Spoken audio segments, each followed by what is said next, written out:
Hello friends, आज हम आप सबके लिए लाए हैं मोदू नॉवेल का पार्ट 24। हेलो, क्या मेरी बात सू लुओजान से हो रही है? मैं चिल्ड्रंस पैलेस के टीचर वांग हूँ। तुम अभी तक सोई नहीं? तुम्हारे मम्मी पापा कहाँ हैं? पापा अभी तक घर नहीं आए। मम्मी बीमार है, वो सो रही है। आपको जो कहना है आप वो मुझसे कह सकते हैं। अच्छा ठीक है। 8 क्लास की स्टूडेंट जैंग वुचन स्कूल के बाद से गायब है। किसी ने कहा कि उसने तुम्हें उसके साथ खेलते हुए देखा था। क्या तुम्हें याद है तुमने उसे लास्ट कहाँ देखा था? सू लुओजान ने कोई जवाब नहीं दिया। हेलो सू लुओजान, तुम सुन रही हो? हाँ, यहाँ नेटवर्क ख़राब है। क्या कह रहे थे आप 8 क्लास की? जैंग वुचेन जो छोटी सी है और चोटी बनाती है। ओह, हम छोटे पार्क में खेलने गए थे और भी बहुत बच्चे थे। उसके बाद हम सब चले गए। वो कहाँ गई मुझे नहीं पता। रियली? ठीक है, तुम जल्दी सो जाना। कल क्लास के लिए लेट मत होना। ओके टीचर, उसकी खबर मिले तो कॉल करके बताना। मुझे उसकी चिंता हो रही है। फ़ोन का रिकॉर्डर ऑफ करके लैंगचो बोलती है, घर में कोई और नहीं था और उसने जो कहा दूसरे बच्चों ने भी वही कहा था, इसलिए टीचर ने और कुछ नहीं पूछा। आपको उसके बातों से क्या लगा? ये मानना मुश्किल है, पर शायद एक बच्चे के रहने के वजह से ही चूतांग भी उनके साथ चली गई थी और हमें भी कैमरा फुटेज से कुछ नहीं मिला था। ये तो बहुत डरावना है। लुओवेंजो सू लुओजान के पर्सनल इन्फॉर्मेशन की फ़ाइल को उसके सामने देकर कहता है, उससे भी ज़्यादा डरावनी चीज़ यहाँ है। सू लोजान के इमरजेंसी कॉन्टैक्ट में सू जियाओलन का नाम लिखा है और वो उसकी माँ है। सू लुओजान के एस्टेट के सामने जब पुलिस की गाड़ी रुकी तो झपकी लेते हुए डोर गार्ड की नींद टूट गई। उसने कहा वो नया है, उसे सू फैमिली के बारे में पता नहीं है। प्रॉपर्टी मैनेजमेंट से जाकर पता करो, लुओवेंजो ने कहा। सब लोग बहुत केयरफुल रहना। अगर ये लड़की सच में सस्पेक्ट है तो हमें उसे सावधानी से डील करना पड़ेगा। अगर विक्टिम्स जिंदा है तो हमारा एक गलत कदम उनके जान को खतरे में डाल सकता है। Captain Luo, apartment number 401। 4th floor के कॉरिडोर में कुछ पुलिस वाले छुप गए। लुओवेंजो के इशारे से लैंगचो दरवाजे के पास जाती है। अपने चेहरे को जितना हो सके मुलायम बना के वो दरवाजे पर नॉक करती है। घर में कोई है? कोई जवाब नहीं देता। लैंगचो हमेशा बैड कॉप का रोल करती है। काइंडनेस दिखाना उसके लिए मुश्किल था। उसने अपनी आवाज़ में मिठास डालकर कहा, मैं ऊपर वाले फ्लोर पर रहती हूँ। मेरे अपार्टमेंट के पाइप से लीक हो रहा है। आपके घर में पानी तो नहीं गिर रहा है ना? इस बार भी कोई जवाब नहीं मिला। एक टेक्नीशियन से एक रिवर्स पिनहोल लेकर वो रूम के अंदर देखती है। दरवाजे पे कोई नहीं था। घर में लाइट कम थी। सिर्फ एक डेड पर्सन की फ़ोटो के सामने और आसपास कुछ इलेक्ट्रिक ग्रेड कैंडल्स और ऑल्टर लैंप्स जल रहे थे। फोटो की औरत से नज़रें मिलते ही लैंगचियो एक कदम पीछे हो गई। उसकी बॉडी कांप उठी। बार बार आवाज़ लगाने पर भी जब किसी ने जवाब नहीं दिया तब लुओवेंजो के ऑर्डर से टेक्नीशियंस ने दरवाज़ा खोल लिया। दरवाज़ा खोलते ही एक अजीब सी स्मेल आई। बंद कमरे में अगरबत्ती और कैंडल जलने की वजह से एक अजीब स्टफीनेस थी उस घर में, पर घर में कोई इंसान नहीं था। अपार्टमेंट में एक बेडरूम और एक लिविंग रूम था। लिविंग रूम में सू जियाओलन की पोर्ट्रेट के सामने एक डबल बेड था, जिसमें एक गाढ़ा रंग का बेडशीट बिछाया हुआ था। बेड के हेडबोर्ड में एक डार्क नेल पॉलिश और एक हाफ एम्प्टी सिगरेट का पैकेट था। बेडरूम छोटा सा था। देखकर लग रहा था कि वहाँ कोई छोटी बच्ची रहती होगी। बेड के ऊपर बहुत सारे सस्ते डॉल्स थे जिनके कपड़े फ्लोरल पैटर्न के थे। हे भगवान! लैंगचो वार्डरोब खोलकर देखती है कि वहाँ सारे फ्लोरल पैटर्न ड्रेसेस ही थे और उनके पैटर्न्स डॉल के ड्रेसेस के पैटर्न से मिल रहे थे।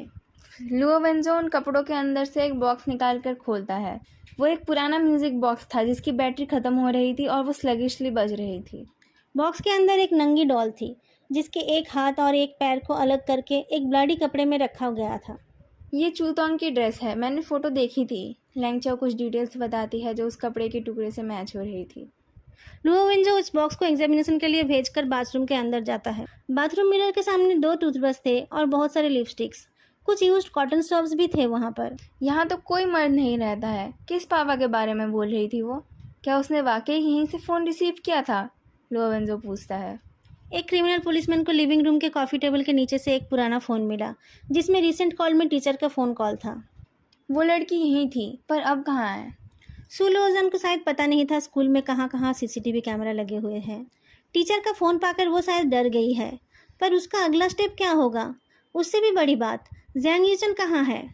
जब चूतोंग खो गई थी तब एक 42 शू साइज़ वाला आदमी उसे ले गया था। वो शायद गाड़ी भी चला रहा था। क्या वो ही सू लुओजान का मिस्टीरियस डैड है? जैंग यूचन इस अपार्टमेंट में नहीं है। क्या वो उस आदमी के साथ है? फ़ोन कॉल से अलर्ट होकर क्या सुलोचन उस आदमी के पास गई है? क्या वो लोग चंचन को जिंदा छोड़ेंगे? चिपचिपी गर्मी के मौसम में आधी रात को वो लड़की दौड़ रही थी।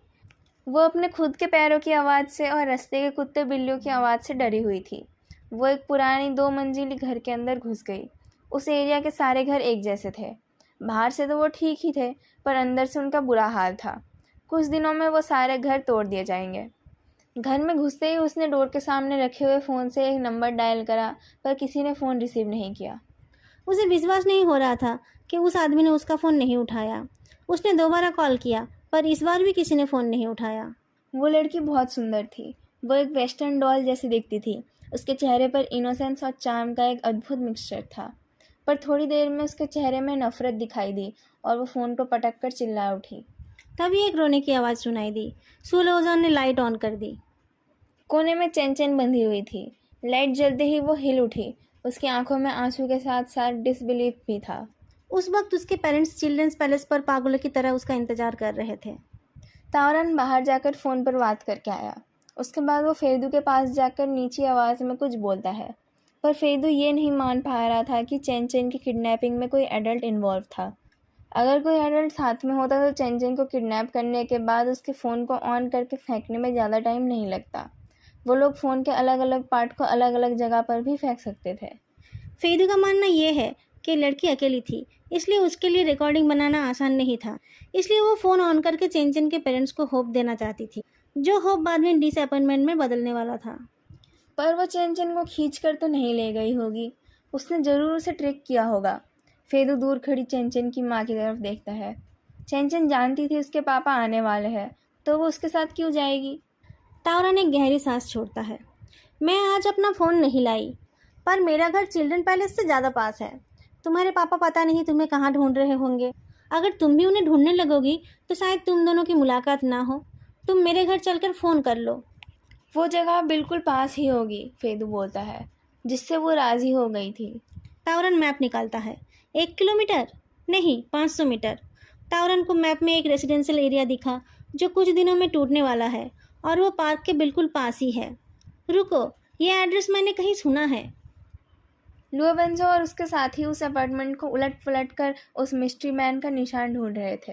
लेंगचो एक ड्रॉअर से कुछ डॉक्यूमेंट्स निकालती है, जिसमें ID cards, residence certificates, medical reports वगैरह थे। उसने उनको रफली देखकर एक साइड में डंप कर दिया। लुओवेंजो को उसमें प्रॉपर्टी ओनरशिप के पेपर्स दिखे। उसने वो उठाया तो उसमें 2 प्रॉपर्टी के ओनरशिप पेपर्स थे। एक इस अपार्टमेंट का था और दूसरा एक फैक्ट्री के क्वार्टर का था, जो बाद में प्राइवेट प्रॉपर्टी बन गया था। वो घर सू जियाओलान के जन्म से भी पहले का था। चाओ चाओ, लुओवेंजो ने कहा, ज़रा देखकर बताओ, क्या 20 साल पहले सू जियाओलान का एड्रेस यही था? लैंगचाओ को समझ नहीं आया, पर वो चेक करने चली गई। तभी जू वंचाओ के ऊपर नज़र रखने वाले पुलिस का फ़ोन आता है। वो बताता है कि जू वंचाओ के फ़ोन पर 2 कॉल आए थे, पर उसने वो फ़ोन नहीं उठाया। वो कॉल्स एक लैंडलाइन नंबर से आए थे। लुओवेंजो बोलता है, children's road trading company intersection, unit 3, यही एड्रेस है ना? कैप्टन लुओ, आपको कैसे पता चला? इधर लैंगचाओ भी दौड़ कर आई। बॉस, 20 साल पहले सू जियाओलान ने यही एड्रेस दिया था। लुओवेंजो ने कहा, चलो। दोस्तों, अगर आपको ये वीडियो अच्छी लग रही है तो तुरंत जाके लाइक, कमेंट और चैनल को सब्सक्राइब जरूर करें। ठंडे फर्श में लेटे रहने की वजह से चेंचन की नींद टूट गई थी। उसे याद आया कि वो फोटोग्राफी क्लास की एक दीदी के साथ उसके घर गई थी, जो पार्क के बिल्कुल पास था। फ़ोन का कनेक्शन ख़राब था। उस दीदी ने कहा था कि तार को हिलाने से वो ठीक हो जाएगा। उसने उसे एक बोतल में ठंडा ड्रिंक भी दिया था। मैंगो जूस पीते हुए चैन सोच रही थी कि उसे स्कूल वापस चले जाना चाहिए, पर कुछ बोलने से पहले ही वो अपनी बॉडी के ऊपर से कंट्रोल खोने लगी। उसके बाद उसे कुछ याद नहीं रहा। चेंचन की चोटी खुल गई थी। उसकी पूरी बॉडी में धूल लगी हुई थी। उसके हाथ पैर बंधे हुए थे और उसके मुंह में डक टेप लगा हुआ था। शायद उसे फ्लोर पर घसीटा गया था, क्योंकि उसकी पूरी बॉडी छिल गई थी। चेंचन बड़ी मुश्किल से अपनी बॉडी को मूव कराती है और सू लुओजान से छुपना चाहती थी, जो उसे घूर रही थी। सू लुओजान के चेहरे के ऊपर थोड़े से बाल आ रहे थे, जिसे वो अपनी उंगली से घुमा रही थी। उसकी गर्दन टेढ़ी थी और वो एक शातिर जानवर की तरह लग रही थी। वो एक क्रूअल हंसी के साथ बोलती है, तुम्हें देखकर सच में घिन आती है। तुम जैसी लड़कियां सबसे बेकार हो। तुम्हें बस नखरे दिखाने आते हैं। हर चीज़ के लिए तुम दूसरों के ऊपर डिपेंडेंट हो, जैसे कि पूरी दुनिया तुम्हारी सेवा के लिए ही है। बात करते करते सू लुओजान शू कैबिनेट से एक कर्व्ड चॉपर निकालती है। वो चॉपर भारी था। लकड़ी के कैबिनेट पर उस चॉपर के घिसने से एक अजीब आवाज़ आई। चेन चेन काँप उठी। वो अपने आप को छुड़ाने की कोशिश करती रही। वो एक छोटे जानवर की तरह ठिनठिना उठी। अगर वो नहीं आएंगे तो मैं खुद ही ये कर सकती हूँ, कहकर वो उस चॉपर को लेकर चेन चेन की तरफ बढ़ती है।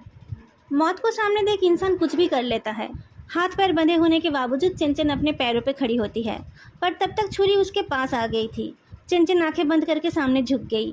छुरी तो उसे नहीं लगी, पर कॉफ़ी टेबल का कोना लगकर उसके फोरहेड से खून निकलने लगा। चेन चेन कमज़ोर महसूस करने लगी। वो चिल्लाकर रोना चाहती थी, पर वो जानती थी उससे कोई फ़ायदा नहीं होगा। वो अपने कंधे से टेबल का सहारा लेती है और दोबारा खड़े होने की कोशिश करती है। सू लुओजान ने छुरी को जोर से चलाया था। वो छुरी कैबिनेट की लकड़ी में जाकर अटक गया था। वो अपना पूरा जोर लगाकर भी उसे निकाल नहीं पाई। आग बबूला होकर वो पीछे से चेन के बाल पकड़ लेती है। चेन को लगा जैसे उसका स्कल्प उखड़ गया। वो पीछे झुक गई। वो एक बलि के बकरे जैसी लग रही थी। सू लुओजान ने जोर से एक थप्पड़ लगा दिया। चेन की आंखों के सामने अंधेरा हो गया। तुम बस एक स्लट हो, कहकर सू लुओजान ने उसे जोर से ढकल दिया। चेन की कमर टेबल से जाकर टकरा गई। उसके आंसुओं से डक टेप लूज हो गया था। डक टेप के हटते ही वो बचाओ बचाओ कहकर चिल्ला उठी। सू लुओजान रुक गई। उसे लग रहा था कुछ मिसिंग है। अब उसे समझ आया। उसे चीख सुनाई नहीं दे रही थी, इसलिए ज़्यादा मज़ा नहीं आ रहा था। अब उसे और मज़ा आने लगा। उसने चेन के हाथ के ऊपर पैर मारा। चेन की सांस अटक गई। उसके मुंह से चीख भी नहीं निकली। अब क्यों नहीं चीख रही हो तुम? चेन बहुत मुश्किल से बोलती है, दीदी मुझे आपसे जलन। सू लुओजान चेन के बाल पकड़ने जा रही थी। जलन? ये सब सुनकर उसका हाथ रुक गया। तभी किसी ने दरवाजे पर जोर से धक्का देकर कहा, क्या चल रहा है यहाँ पर? क्या कोई सो भी ना पाए? अंदर दोनों लड़कियां कांप उठी। उस आदमी ने गुस्से से चिल्लाया, दरवाज़ा खोलो नहीं तो मैं पुलिस बुला लूँगा। क्या तुम आधी रात को हॉरर मूवी देख रहे हो? क्या इस एरिया में सिर्फ तुम ही रहते हो? सू लुओजान ने चेन के मुंह को कवर कर दिया। हाथ के सामने उसे कुछ पेपर टॉवल्स पड़े हुए मिले, जिसको उसने चेन के मुंह में भर दिया। सॉरी अंकल, सू लुओजान सॉफ्ट आवाज़ में बोलती है। घर में कोई बड़ा नहीं है, इसलिए मैं दरवाज़ा नहीं खोल सकती। मैं वॉल्यूम कम कर रही हूँ। दरवाजे के बाहर वाले आदमी ने कहा, क्या एक बच्ची? दरवाजे के पास आओ। तुम्हारे पेरेंट्स के बदले मैं ही तुम्हें कुछ सीख देता हूँ। सू लुओजान के जवाब का इंतजार ना करके वो आदमी बोलने लगता है, तुम्हें अपने आसपास के लोगों के बारे में भी सोचना चाहिए। ऐसे ही लोगों को परेशान करना ठीक नहीं है। कौन से स्कूल में जाती हो तुम? तुम्हारे टीचर को कॉल करना पड़ेगा। क्या सिखा रहे हैं वो लोग तुम्हें? उस आदमी की बात ख़त्म नहीं हो रही थी। सू लुओजान ने कहा, सॉरी अंकल, मैं आपसे माफ़ी मांग लूँ तो चलेगा? क्या कहा तुमने? कुछ सुनाई नहीं दिया। अभी तो तुम इतने ज़ोर से बोल रही थी। सू लुओजान उस आदमी को जल्दी भगाना चाहती थी। वो दरवाजे की तरफ जाने लगी। अचानक उसे याद आया कि ये घर तो बहुत दिनों से खाली पड़ा है। एक बच्ची इतनी रात को यहाँ अकेली है, ये जानकर वो आदमी हैरान क्यों नहीं हुआ? सू लुओजान भागने लगी। तभी वो लकड़ी का पुराना दरवाज़ा बाहर से तोड़ दिया गया और बाहर से कुछ पुलिस वाले अंदर आ गए। सू लुओजान ने उस चॉपर को खींचा। इस टाइम वो निकल कर आ गया। उसने उस चॉपर को चेन के गर्दन पर रख दिया। उसका कोना लगकर चेन की गर्दन से खून निकलने लगा। दूर रहो, उसने चिल्लाया। तावरान ने सबको रोक दिया। दूर खड़े होकर उसने पूछा, तुम सू लुओजान हो? कोई जवाब नहीं आया। तावरान का दिमाग घूम रहा था। उसे समझ नहीं आ रहा था वो कैसे उस माइनर सस्पेक्ट से बात कर सके। तभी अपने हाथ को बचाते हुए फेदू अंदर आता है। चारों तरफ देखकर वो कहता है, हम जिसे अरेस्ट करने आए थे वो कहाँ है? सू लुओजान उसकी तरफ देखती है। ओह, एक छोटी बच्ची। फेदू ने जैसे उसे अभी देखा। तुम्हारे साथ जो किडनैपर था वो कहाँ गया? सू लुओजान समझ नहीं पा रही थी कि वो क्या जवाब दे। तुम उस छुरी को रख क्यों नहीं देती हो? तुम्हें और डरने की ज़रूरत नहीं है। फेदू ने रूम को अच्छे से देखा। सिगरेट के धुएं से घर के दीवार येलो हो गए हैं और कोने में बहुत सारे शराब की खाली बोतलें भी पड़े हैं। मैंने पहली बार ऐसा क्रिमिनल देखा जो एक बच्ची को ज़बरदस्ती चारा बनाकर ये सब काम कराता है। बेटा तुम चिंता मत करो, बाहर बहुत सारे पुलिसमैन हैं। वो आदमी बच नहीं पाएगा। पुलिस तुम्हें प्रोटेक्ट करेगी। इतनी से बच्ची को इतना बड़ा नाइफ पकड़ाया उसने, ये तो बहुत भारी होगा। फेदू की बात सुनकर सू लुओजान को चॉपर भारी लगने लगा और वो समझ गई कि पुलिस की नज़रों में वो बस एक चारा है, असली क्रिमिनल कोई और है। वो पैथेटिकली फेदू की तरफ देखती है। ताओरन सुलोजन के हाथ पर नज़र रखते हुए धीरे धीरे आगे गया। क्या ये सच है? किसी ने तुम्हें फंसाया? सुलोजान ने गर्दन हिलाई। ताओरन की वॉइस और सॉफ्ट हो गई। अंकल को नाइफ दे दो, फिर हम उस शैतान को पकड़ने जाएंगे। सुलोजान डिसाइड नहीं कर पा रही थी। उसका हाथ काँप रहा था और वो उस चॉपर को पकड़कर नहीं रख पा रही थी। चॉपर के हिलने से चेंचन की गर्दन पर छोटे छोटे कट हो रहे थे। ताओरन ने पूछा, क्या उस आदमी का नाम जू वंजाओ है? क्या उसने तुम्हें यूज़ करके चूताओं को पकड़ा था? क्या वो तुम्हारे साथ गलत काम करता है?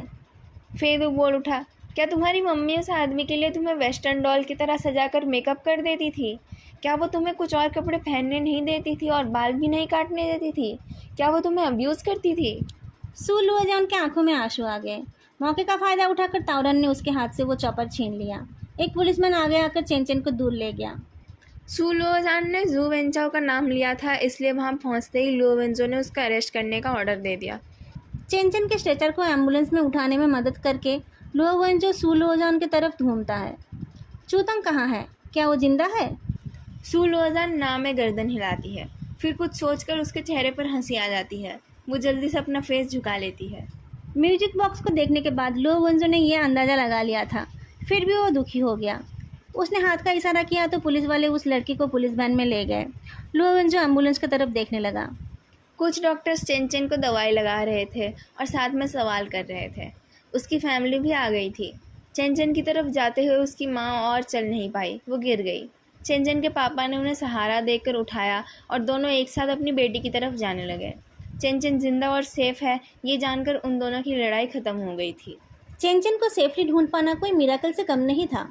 लुओवेंजो अपने आदत अनुसार अपना हाथ उठाता है, पर बहुत देर इंतजार करने के बाद भी उसके पार्टनर ने उसके साथ हाई फाइव नहीं किया।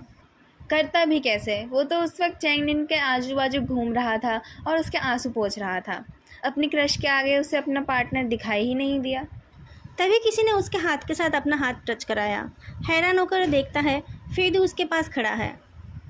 अपना हाथ पॉकेट में डालकर फेदू लुओवेंजो की तरफ देखता है, फिर मजाक में बोलता है, क्या आप अभी भी बच्चे हो? लुओवेंजो देखता रहा और उसका वो टेम्पररी टीम मेंबर गाड़ी के पैसेंजर सीट पर जाकर पैर के ऊपर पैर डालकर बैठ गया। फेदू के उस इम्प्रॉपर फ्लर्ट को समझकर लुओवेंजो हैरान हो गया।